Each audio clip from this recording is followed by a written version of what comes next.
Hari ini saya akan bicara pada kita mengenai ujian mewujudkan impian. Apa yang kita bicarakan atau yang kita bahas pada hari ini Ibu Bapak merupakan lanjutan dari pembahasan minggu kemarin. Kalau minggu semalam kita bicara secara luas mengenai topik mewujudkan impian, nah pada hari ini kita akan mencoba melihat lebih spesifik lagi sehingga semakin ke depan semakin jelas seperti apa hal-hal mewujudkan impian itu bisa terjadi.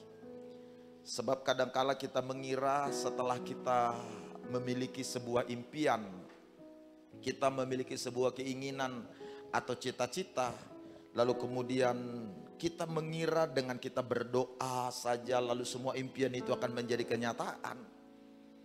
Maka pemikiran ini harus ditransformasi oleh firman Tuhan. Sehingga pemikiran-pemikiran yang terbangun selama ini diwarnai dengan kebenaran-kebenaran. Supaya dengan demikian hal mewujudkan impian itu tidak lagi dimotivasi dengan apa yang terbangun di benak atau pengertian kita secara alamiah atau secara umum. Tapi kita mulai membiarkan firman Tuhan menuntun bagaimana hal mewujudkan impian itu bisa terrealisasi atau bisa terjadi dari sisi kebenaran firman Tuhan. Nah karenanya kita membaca Alkitab kita, yakni ayat Alkitab yang sudah kita baca di minggu yang lalu, Ibu Bapak, minggu kemarin. Tapi kita baca lagi atau kita ulang lagi sehingga ayat ini menjadi terang benderang pada setiap kita. Kejadian pasal 37 ayat 1 sampai dengan ayat 11, kita membaca ayat Alkitab ini bersama-sama.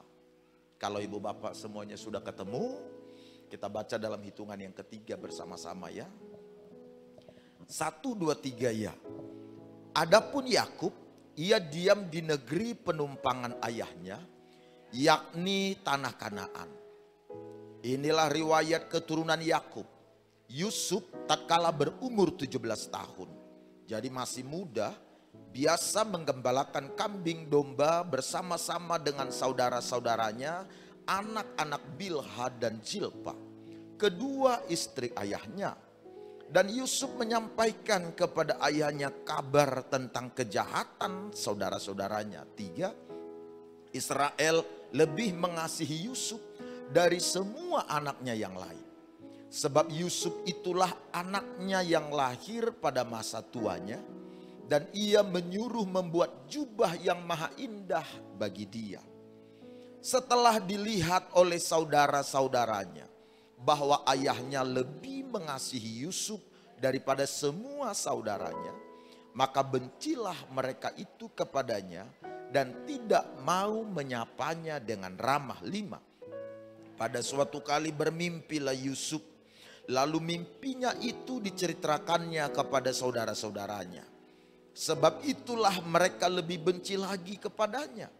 Karena katanya kepada mereka, coba dengarkan mimpi yang kumimpikan ini. Terus, tampak kita sedang di ladang mengikat berkas-berkas gandum. Lalu bangkitlah berkasku dan tegak berdiri. Kemudian datanglah berkas-berkas kamu sekalian mengelilingi dan sujud menyembah kepada berkasku itu. 8. Lalu saudara-saudaranya berkata kepadanya, apakah engkau ingin menjadi raja atas kami? Apakah engkau ingin berkuasa atas kami? Jadi makin bencilah mereka kepadanya karena mimpinya dan karena perkataannya itu. 9. Lalu ia memimpikan pula mimpi yang lain yang diceritakannya kepada saudara-saudaranya. Katanya, aku bermimpi pula. Tampak matahari, bulan dan 11 bintang sujud menyembah kepadaku. Setelah hal ini diceritakannya kepada ayah dan saudara-saudaranya, maka ia ditegur oleh ayahnya. Mimpi apa mimpimu itu? Masakan aku dan ibumu serta saudara-saudaramu sujud menyembah kepadamu sampai ke tanah 11. Maka iri hatilah saudara-saudaranya kepadanya. Tetapi ayahnya menyimpan hal itu di dalam hatinya. Dari keterangan-keterangan ayat Alkitab yang kita baca ini Ibu Bapak, maka tampak jelas bagi kita sekalian seperti apa impian yang Allah taruh pada diri Yusuf tentang masa depannya. Impian yang Allah taruh atau yang dimiliki oleh Yusuf akan masa depannya itu adalah sebuah impian yang sangat besar dan sangat luar biasa. Disebut impian yang sangat besar, impian yang sangat luar biasa, karena mimpi itu memiliki makna bahwa suatu saat kelak Yusuf akan menjadi seorang yang sangat berkuasa, seorang yang sangat memiliki otoritas penuh. Bahkan Yusuf suatu saat kelak di masa depan akan menjadi seorang yang sangat terhormat, seorang yang memiliki pengaruh yang sangat luas.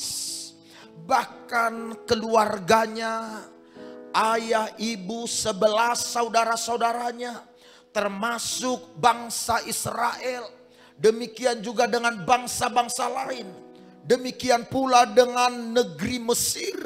Raja Firaun, yakni raja adikuasa yang memerintah pada kala itu. Kalau kita bandingkan dengan konteks kita sekarang, negeri Mesir pada kala itu adalah ibarat negara Amerika masa kini, yakni negara adikuasa di seluruh dunia, polisi atas seluruh dunia, yang menjamin keamanan, mengambil keputusan, kebijakan-kebijakan yang menentukan arah pergerakan seluruh negara-negara. Itulah Amerika. Demikianlah negara Mesir yang dipimpin oleh Firaun pada kala itu. Tapi hebatnya, Yusuf punya mimpi. Saudara-saudaranya, bangsanya, bahkan bangsa-bangsa lain, termasuk Firaun dan negeri Mesir, satu saat kelak akan memberi hormat pada Yusuf, akan tunduk pada Yusuf, akan melihat dan mengakui bahwa Yusuf memiliki otoritas penuh atas ketentuan perjalanan bangsa-bangsa yang ada. Jadi hebat sekali dan luar biasa sekali mimpi atau impian Yusuf itu, ibu bapak. Nah, hal yang menarik dari impian Yusuf itu, saudara-saudaraku, hal yang menarik ialah bahwa mimpi tentang masa depan Yusuf, mimpi yang sangat besar dan sangat luar biasa itu, ternyata itu diperoleh atau mimpi itu timbul dalam diri Yusuf, datang pada Yusuf ketika Yusuf berusia 17 tahun. Dan impian itu, yakni impian yang sangat besar dan sangat luar biasa itu, baru tergenapi di kemudian, yakni setelah Yusuf berusia 30 tahun. Jadi ada sebuah rentan waktu atau kurun waktu yang sangat panjang antara diperolehnya atau munculnya impian itu dengan tergenapinya impian itu, yaitu kurang lebih 13 tahun. Jadi ini sesuatu yang menarik, sesuatu yang sangat luar biasa, ibu bapak. Karena ada rentan waktu. Pasal 41 ayat 46. Coba lihat ibu bapak, seperti apa keterangan ayat Alkitab yang menjelaskan bahwa mimpi Yusuf itu tergenapi setelah dia berusia 30 tahun. Pasal 41 kitab Kejadian, kita klik, kita baca bersama-sama, yaitu ayat 46. Sekali lagi bersama-sama, satu sudah muncul, 1, 2, 3, iya. Yusuf berumur 30 tahun ketika ia menghadap Firaun raja Mesir itu. Maka pergilah Yusuf dari depan Firaun, lalu dikelilinginya seluruh tanah Mesir. Ini memberitahukan kepada kita ada rentan waktu 13 tahun. Bukan hanya itu yang menarik dan hal yang luar biasa, sehingga memotivasi kita untuk menggali lebih dalam keterangan-keterangan teks kitab suci kita ini. Kurun waktu yang 13 tahun itu, ibu bapak, ternyata diisi dengan musim-musim sulit. 13 tahun. Mulai dari awal mimpi itu muncul dalam diri Yusuf, diceritakannya pada keluarganya. Lalu kemudian tergenapi setelah dia berumur 30 tahun. Rentan waktu yang panjang 13 tahun itu ternyata diisi dengan musim-musim ujian. Ujian yang sangat sulit. Ujian yang sangat rumit. Bahkan ujian yang silih berganti seolah tampak tidak berujung. Bayangkan Yusuf dibuang ke dalam sumur tua. Setelah dibuang ke sumur, kemudian dijual kepada orang Midian. Lalu disampaikan kabar kepada ayahnya bahwa Yusuf seolah-olah telah diterkam binatang buas. Sehingga ayahnya berkabung, berduka dalam kurun waktu yang sangat panjang. Kemudian Yusuf setelah dibeli oleh Potifar menjadi budak, Yusuf difitnah. Tidak lama Yusuf dijebloskan ke dalam penjara. Lalu dia dilupakan oleh semua orang, termasuk orang yang ditolongnya. Ujian demi ujian, 13 tahun. Maka wajarlah apabila kita bertanya, kenapa begitu lama rentan waktu, mulai dari beroleh mimpi hingga pada tergenapinya? Kenapa lama? Dan kenapa harus melewati ujian yang silih berganti, rumit dan sulit, tampak seolah tidak berujung? Wajar kan kalau kita bertanya akan hal tersebut. Ternyata ini masalahnya ibu bapak. Allah harus membawa Yusuf dan memberikan kepadanya sebuah kesempatan untuk menangani hal-hal yang bisa merintangi impian itu menjadi kenyataan. Allah memberi mimpi ini, impian ini Allah berikan pada diri Yusuf tentang masa depan. Tapi Allah juga tahu ada hal-hal yang bisa merintangi impian itu terwujud. Dan Allah tidak mau impian itu tidak tergenapi hanya karena rintangan-rintangan yang ada dalam diri Yusuf ini. Karena itu Allah memberi kesempatan kepada Yusuf untuk menangani, mengurus. Karena kalau rintangan ini tidak ditangani, tidak diurus, impian besar tentang masa depan itu bisa jadi batu sandungan bagi orang lain. Impian besar tentang masa depan yang luar biasa itu malah bisa tidak terwujud. Cuma ngomong doang. Cuma cerita ternyata. Cuma membual ternyata. Impian itu seharusnya terwujud. Tapi kita sering sekali tidak memahami ada hal yang merintangi. Dan kita tidak menangani rintangan-rintangan terwujudnya impian itu. Karenanya akhirnya kita bisa menjadi batu sandungan. Impian besar itu menjadi batu sandungan. Bahkan yang ironisnya impian besar itu menjadi tidak terwujud di depan mata. Karena itu bagi Yusuf ternyata butuh waktu 13 tahun untuk menangani. Jadi bukan waktunya yang penting. Seperti apa kita segera bisa menangani rintangan-rintangan itu. Kalau Yusuf 13 tahun, Abraham lebih lama. 25 tahun dia mengurusi urusan-urusan atau hal-hal yang merintangi impian memiliki keturunan. 25 tahun. Barulah kemudian impian itu menjadi kenyataan. Demikian tokoh-tokoh iman lainnya yang dikemukakan atau dicatat di kitab suci kita. Saya tahu ibu bapak punya impian, cita-cita dan keinginan. Dan tidak salah. Keinginan itu besar. Atau seperti apa jenisnya. Persoalannya adalah pahamkah kita setelah kita beroleh impian atau memiliki cita-cita, maka ada tahapan berikut yang harus kita hadapi. Yakni kita harus menangani rintangan-rintangan untuk mewujudkan impian itu. Tergantung seberapa sungguh-sungguhnya saudara menanganinya. Tergantung seberapa seriusnya saudara menanganinya. Tergantung seberapa cepat waktu yang saudara butuhkan untuk menangani rintangan-rintangan itu. Lebih cepat, lebih baik. Ada pantunnya itu, ikan sepat, ikan gabus. Lebih cepat, lebih bagus. Jadi kalau saudara sudah tahu kebenaran ini, cepat-cepat tangani rintangan itu.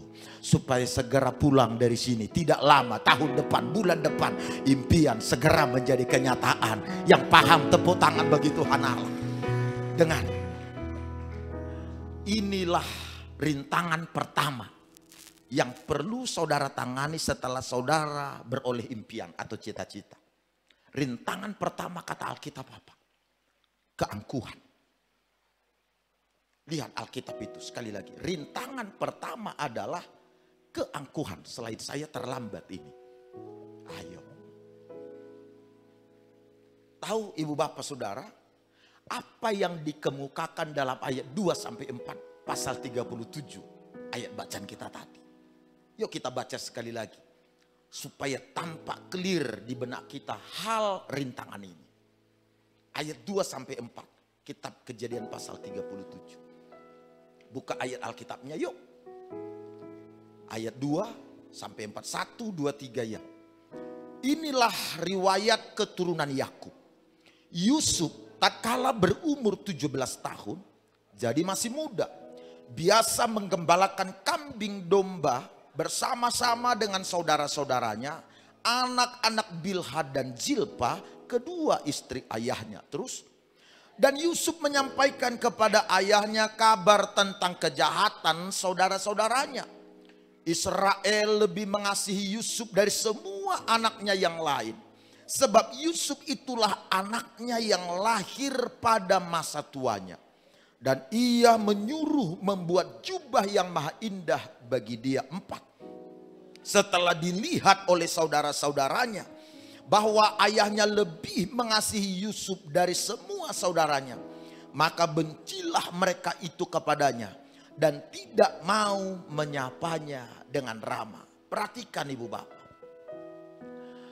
Teks kitab suci ayat 2-4 yang kita baca itu sedang mengutarakan kepada kita bagaimana sifat angkuh atau keangkuhan sudah ada dalam diri Yusuf. Bahkan sebelum impian besar dan luar biasa tentang masa depannya dia peroleh atau dia tangkap. Sifat angkuh atau keangkuhan itu ternyata sudah dimiliki oleh Yusuf sejak dari semula atau sejak dari awal. Itu hebatnya Tuhan kita ini. Tidak peduli seperti apa kepribadian kita atau keadaan kita. Dia selalu merancang yang terbaik. Dan memberi yang terbaik bagi masa depan kita. Tetapi semua yang dia rancang, yang terbaik itu tidak akan terwujud sedemikian rupa atau begitu saja jika kita tidak menangani rintangan-rintangan yang ada. Begitu dia rancang yang terbaik bagi kita, maka ada rintangan menuju penyediaannya itu. Yusuf sudah memperlihatkan sikap angkuh ini sejak dari semula.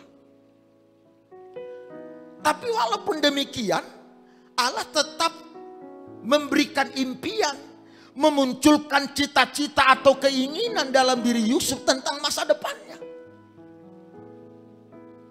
Tetapi apa yang menjadi impian itu hanya akan bisa terwujud kalau Yusuf menangani rintangan-rintangan itu. Apa keangkuhan yang tergambarkan oleh ayat-ayat Alkitab yang kita baca tadi tentang Yusuf? Coba lihat ibu bapak. Ayat Alkitab itu memberitahukan bahwa Yusuf setiap kali melaporkan kepada ayahnya tentang kesalahan saudara-saudaranya. Setiap kali Yusuf melihat saudara-saudaranya, maka apapun yang dia lihat dari saudara-saudaranya disampaikan pada ayahnya.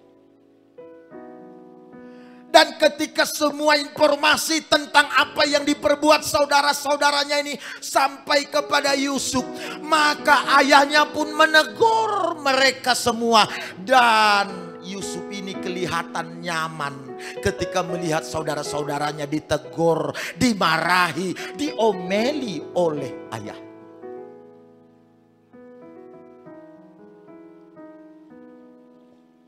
Mungkin benar saudara-saudaranya ini tidak sempurna. Ada kesalahan-kesalahan, ada kehilapan atau pelanggaran-pelanggaran yang dilakukan oleh saudara-saudaranya ini. Mungkin benar kalau melihat tingkah laku dan perbuatan saudara-saudaranya ini, maka mereka ini perlu dinasehati, perlu ditegur. Mungkin itu benar. Dan tidak salah kalaupun itu terjadi atau dilakukan. Yang menjadi masalah dan sekaligus mencerminkan keangkuhan dalam diri Yusuf adalah tindakan atau perbuatan Yusuf ini mencerminkan seolah-olah Yusuf ini layak memberi penilaian tentang saudara-saudaranya. Seolah-olah Yusuf ini lebih baik dari saudara-saudaranya. Lebih sempurna dari saudara-saudaranya. Padahal saudara-saudaranya ini jauh lebih senior dari Yusuf. Saudara-saudaranya ini jauh lebih berpengalaman dari Yusuf. Saudara-saudaranya ini jauh lebih lelah bekerja dibanding Yusuf. Tapi kelihatan apapun yang dilakukan oleh saudara-saudaranya ini di mata Yusuf, Yusuf lebih benar dan lebih berhak memberikan penilaian tentang saudara-saudaranya kepada ayahnya. Disinilah keangkuhan itu terselubung. Disinilah sifat angkuh itu tersembunyi. Yakni ketika Yusuf melihat dirinya lebih baik dari orang lain. Lebih benar dari saudara-saudaranya. Lebih luar biasa dan lebih hebat. Yusuf mudah memberi penilaian jelek tentang saudara-saudaranya. Dan saudara-saudaranya mendapatkan teguran, koreksi, omelan dari ayahnya. Karena apa yang dilakukan Yusuf ini. Kira-kira ayat Alkitab ini atau pelajaran dari Yusuf ini mau bilang begini kepada kita ibu bapak. Setiap kali kita mudah menilai seseorang dan menganggap bahwa kita lebih baik dari mereka semua, itu menjelaskan sikap angkuh yang terselubung dalam diri kita, yang sudah terdapat dalam diri kita. Dan sikap angkuh itu perlu ditangani, harus diantisipasi, harus dilewati dan diselesaikan. Barulah kita lebih dekat kepada impian akan masa depan. Yang paham belum kudengar amin ini, boleh beri tepuk tangan bagi Tuhan. Coba senggol sebelahnya, jangan angkuh.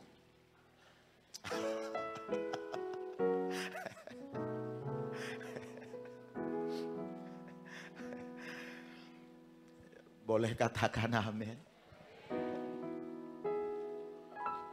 Dengar ibu bapak, keangkuhan adalah tanda ketidakdewasaan. Seperti Yusuf yang masih berumur 17 tahun pada kala itu. Tapi kedewasaan yang dimaksud bukan kedewasaan secara pribadi atau secara usia. Bukan. Kedewasaan dalam kerohanian.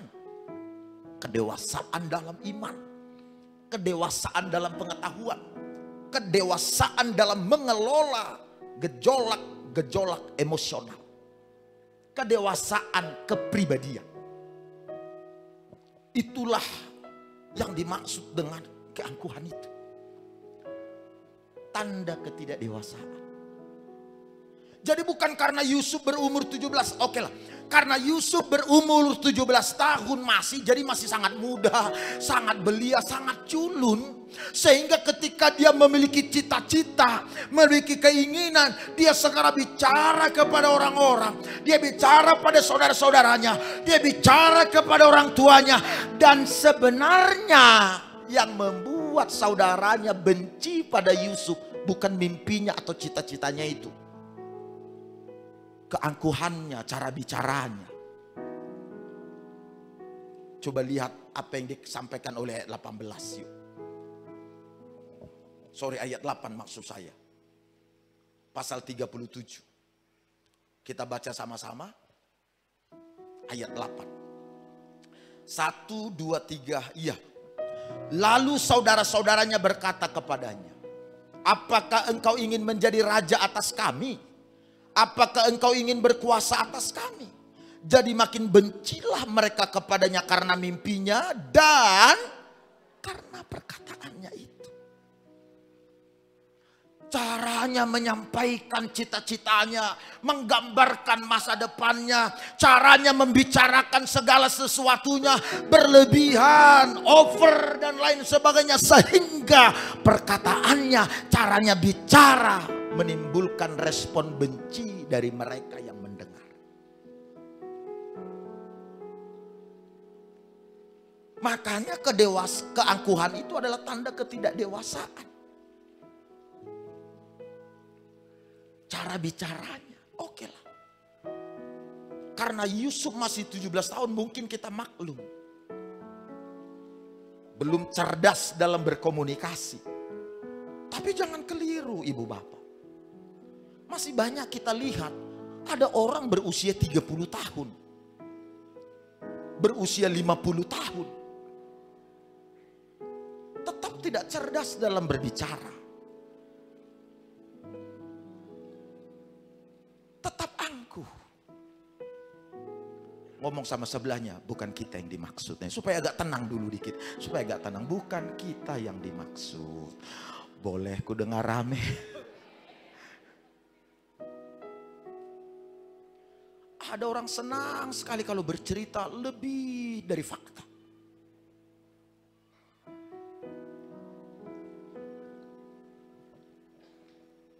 Anak-anak gadis, kalau ada abang-abang, mama Biring, mama Karo, mama Iting, mama Tigan, ngomong sama saudara, teklah kaman bangku turang, adi surungkin kambangku, nonton drakor saja kami rumah. Jangan percaya. Ugape erbual nge. Bagaimanapun bual itu, membual itu. Surung kencakam pagi reza burasia. Apa inakan? Nah, kalau waktu PDKT, teklah kaman bangku turang. Aku mau beritahu begini. Keangkuhan itu selalu ingin bicara lebih dari kenyataan.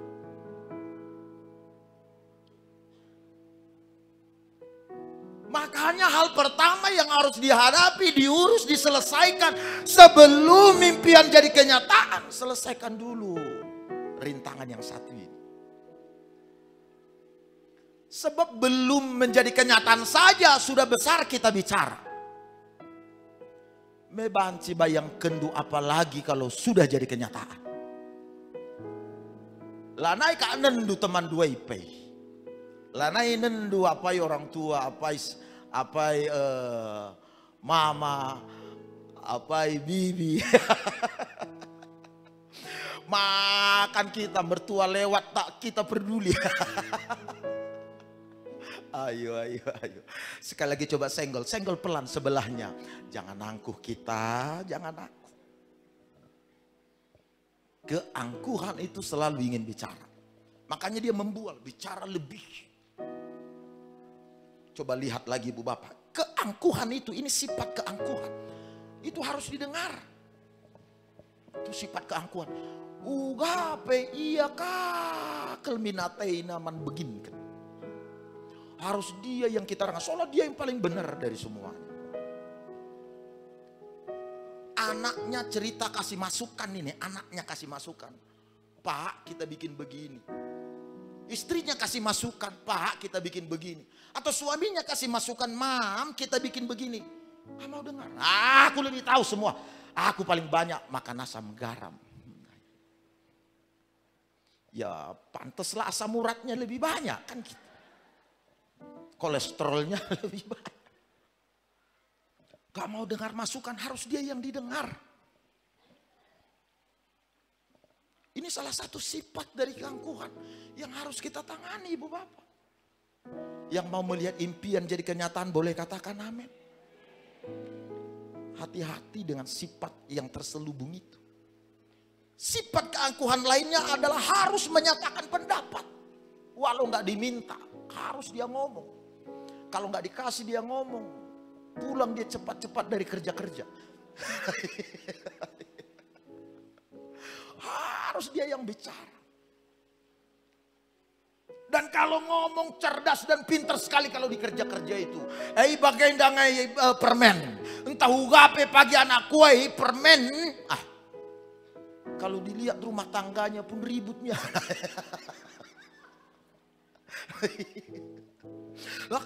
Kalau kasih nasihat, keren sekali nasihatnya. Viral di medsos. Seviral nasihatnya itulah keributan di rumah tangganya. Di sifat keangkuhan itu pengen bicara. Makanya ini yang menajiskan kita, kata Yesus. Sifat keangkuhan ini yang menajiskan kita. Bahkan sifat angkuh itu Ibu Bapak memberitahu setiap orang siapa dirinya, apa yang telah diperbuatnya. Itu kan yang dilakukan oleh Yusuf. Berkas-berkas kalian semua tersungkur menyembah berkasku. Menjelaskan betapa hebat Yusuf ini. Bahkan lebih hebat dari ayah, ibu dan seterusnya.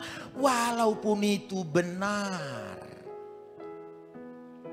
Tapi kita tidak bisa membiarkan diri kita lepas kendali. Sebab jika tidak, maka impian besar atau berkat besar yang Tuhan berikan akan menjadi batu sandungan bagi orang lain. Belum ku dengar amin ini. Bisa jadi batu sandungan, hebat memang dia, tapi begini, pedas sekali ngomong, caranya, kejam dia, nggak enak dia, nggak bagus dia. Kita dipromosi Tuhan, tapi promosi itu menimbulkan benci bagi orang lain.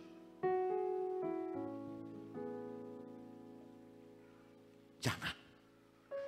Kalau mau melihat impian jadi kenyataan, kita harus lulus dalam hal rintangan yang pertama, keangkuhan. Allah tidak ingin membawa kita pada sebuah impian yang hebat, tapi kemudian pencapaian impian hebat itu membuat kita semakin lupa daratan, lupa diri. Allah pengen supaya kita tetap rendah hati. Tepuk tangan bagi Tuhan Yesus. Saya bagi yang kedua, yang terakhir. Rintangan kedua setelah keangkuhan apa? Yang harus ditangani Yusuf. Keadaan. Apa keadaan yang terjadi pada kala itu? Coba lihat Ibu Bapak. Pasal 37 ayat 12 sampai 14. Mari kita membaca bersama-sama. Ayat 12 sampai 14. Kejadian pasal 37. Yuk, udah ketemu ayatnya. Kita baca dalam hitungan ketiga. 1, 2, 3 ya. Pada suatu kali pergilah saudara-saudaranya mengembalikan kambing domba ayahnya dekat Sikem. Lalu Israel berkata kepada Yusuf, bukankah saudara-saudaramu menggembalakan kambing domba dekat Sikem? Marilah engkau kusuruh kepada mereka. Sahut Yusuf, ya Bapa. 14. Kata Israel kepadanya, pergilah engkau melihat apakah baik keadaan saudara-saudaramu dan keadaan kambing domba, dan bawalah kabar tentang itu kepadaku. Lalu Yakub menyuruh dia dari lembah Hebron, dan Yusuf pun sampailah ke Sikem. Menarik ini ibu bapak. Yang dicatat dalam ayat 12 sampai dengan ayatnya yang ke-24 ini menjelaskan kepada kita ujian kedua yang penting yang harus ditangani sebelum impian menjadi kenyataan, yaitu ujian keadaan, yakni keadaan yang tidak seperti impian itu. Keadaan yang kelihatannya tidak baik atau bertolak belakang dengan impian itu. Perhatikan ayat 12, 13, 14 menjelaskan bahwa tidak lama setelah Yusuf mendapatkan mimpi, tidak lama setelah Yusuf mendapatkan cita-cita dan mengutarakannya kepada saudara-saudara termasuk pada ayahnya, kelihatannya impian itu mulai tergenapi. Keadaan-keadaan menggambarkan bahwa benarlah Yusuf akan menjadi pemimpin bagi saudara-saudaranya. Dan saudara-saudaranya kelihatan akan tersungkur kepadanya, sama seperti berkas yang tampak di dalam mimpi itu. Ayat 12, 13, 14 menceritakan Yakub bilang begini, Yusuf, kamu pergi cari tahu keadaan saudara-saudaramu. Awasi mereka. Awasi pekerjaan mereka. Awasi semua aset kita. Laporkan pada saya. Tahu? Ini seolah-olah mendekatkan Yusuf kepada mimpinya. Lah mimpinya Yusuf itu bahwa saudara-saudaranya akan hormat pada dia. Dan tidak lama setelah mimpi dia peroleh, dia punya misi, tugas dari ayahnya. Tugas itu adalah mengawasi saudara-saudaranya. Bukan cuma mengawasi, Yusuf dipakaikan jubah yang indah berwarna-warni. Yusuf makin yakin bahwa mimpinya itu sudah mulai tergenapi. Dan tidak lama dia akan benar-benar melihat saudara-saudaranya hormat pada Yusuf. Tapi coba lihat ibu bapak. Setelah Yusuf tiba bersama saudara-saudaranya, Alkitab memberitahu apa yang dipikirkannya. Keadaan semula yang tampak baik, suasana hati yang tadinya bergairah menyala-nyala, sekarang berbalik sama sekali. Berbeda sama sekali. Kelihatan Yusuf sedang menghadapi tembok tebal yang tidak mungkin bisa dia terobos. Kelihatan Yusuf sedang diperhadapkan kepada impian yang datang itu seolah hanya lelucon sorga atau hanya impian penghias tidur.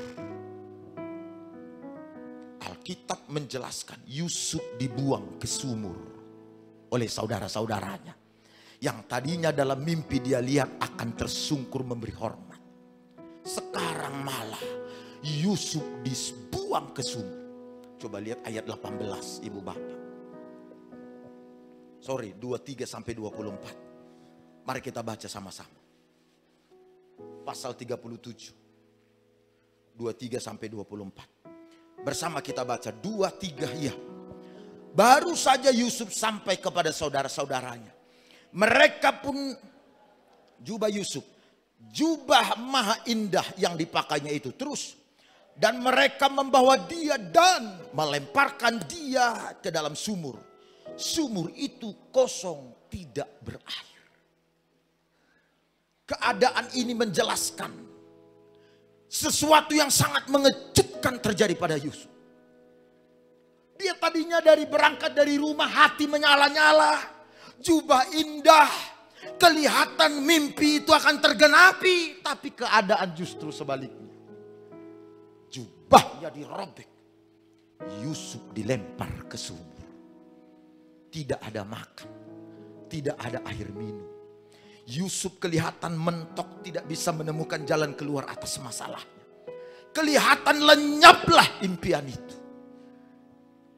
Keadaan itu sepertinya memaksa Yusuf menyalahkan keluarganya. Bahkan bisa saja menyalahkan Tuhan Allah yang memberikan gambaran akan masa depannya itu. Yusuf bisa saja putus asa, terluka. Tapi hebatnya, di tengah-tengah keadaan yang terbalik dari apa yang dia lihat dalam mimpi atau cita-citanya. Di tengah-tengah keadaan yang seperti itu, mentok tidak ada jalan keluar. Yang dilakukan Yusuf ialah dia tetap fokus pada Allah. Dia tetap percaya pada janji Allah. Dia tetap percaya pada impian dan cita-citanya. Yusuf yakin Allah tidak pernah berdusta. Yusuf tahu bahwa di tengah-tengah keadaan tidak ada jalan keluar. Di dalam sumur yang sedang menguburnya, Yusuf tahu Allah bisa menariknya keluar dan mempromosikannya. Membuat mimpi menjadi kenyataan. Yusuf tahu itu. Makanya yang dilakukan Yusuf apa ketika dia di dalam sumur? Dia tidak mengeluh dan tidak menyalahkan siapapun. Yang saya yakin dari apa yang diutarakan oleh keterangan kitab suci itu, saya melihat begini. Yang dilakukan Yusuf di dalam sumur itu adalah Yusuf mengevaluasi diri. Yusuf evaluasi diri. Yusuf merendahkan hati. Dia tidak marah. Dia tidak menyalahkan siapapun. Walau saya yakin iblis mulai mengisi keterangan-keterangan di pikirannya Yusuf dengan berkata, itulah mimpimu itu kan, itulah saudara-saudaramu itu kan, itulah ayahmu itu kan, itulah Tuhanmu itu. Mana buktinya? Kalau Tuhan mengasihimu, kalau memang mimpi itu dari Tuhan, kenapa seperti ini keadaanmu? Saya yakin hal-hal ini ditanamkan sama setan. Tapi hebatnya Yusuf bisa membedakan mana suara kebohongan, mana suara kebenaran. Hebatnya Yusuf bisa membedakan mana suara Tuhan, mana suara setan. Dia bisa membedakan mana suara iman dan mana suara kepalsuan. Yusuf di dalam sumur berdoa, merendahkan hati, berserah pada Tuhan. Keajaiban terjadi. Coba lihat.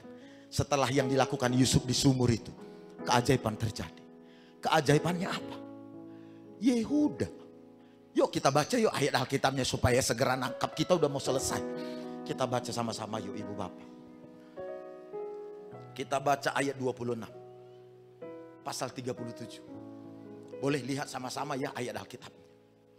Ayat 26. 23 ya. Lalu kata Yehuda kepada saudara-saudaranya itu, apakah untungnya kalau kita membunuh adik kita itu dan menyembunyikan darahnya? Marilah kita jual dia kepada orang Ismail ini. Tetapi janganlah kita apa-apakan dia, karena ia saudara kita, darah daging kita.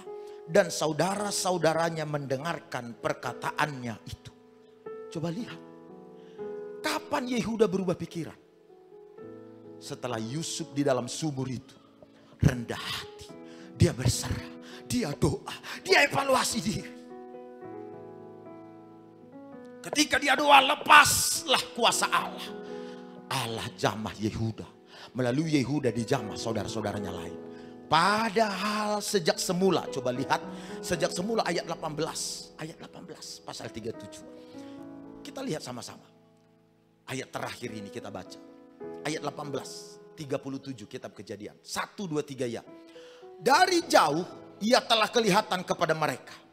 Tetapi sebelum ia dekat pada mereka, mereka telah bermufakat mencari daya upaya untuk membunuhnya.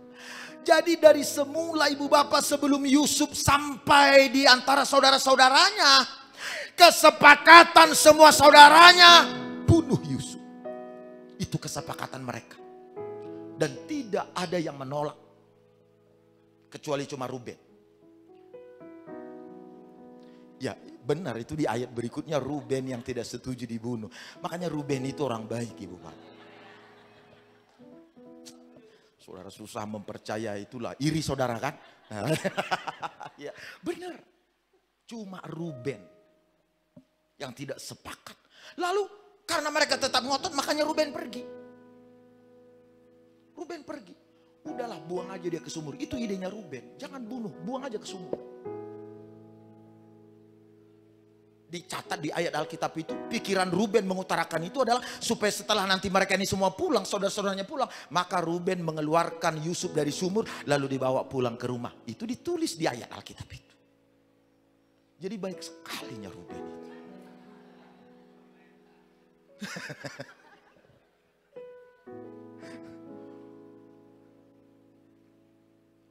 Tapi coba lihat, ketika Yusuf dibuang ke sumur, oh, Yusuf nggak mengeluh, nggak menyalahkan, nggak marah dan lain. Yusuf cuma evaluasi, dia cuma berdoa, Tuhan, dia cuma berserah. Kerendahan hati Yusuf dalam menerima keadaan yang berbalik dari apa yang dia bayangkan, apa yang diimpikan, yang bertolak belakang dengan apa yang dilihatnya dalam mimpi. Keadaan yang berbeda itu, keadaan yang tidak baik-baik itu, membuat Yusuf berdoa. Pada saat kerendahan hati terjaga, doa terpanjatkan di dalam sumur yang tidak ada jalan keluar dan harapan. Di sanalah Tuhan menjamah Yehuda dan menjamah saudara-saudaranya yang lain. Yusuf dibawa keluar lalu dijual ke orang Midian, oleh orang Midian ke rumah Potifar. Dan dari situlah awal Yusuf semakin dekat dengan rencana Allah atas hidupnya. Kalau seandainya Yusuf tidak rendah hati, dia berontak karena keadaan berat, keadaan yang berbeda itu, saya yakin orang Midian tidak akan lewat dari depan. Yehuda tidak akan berubah pikiran. Saudara-saudaranya tidak akan setuju menjual Yusuf.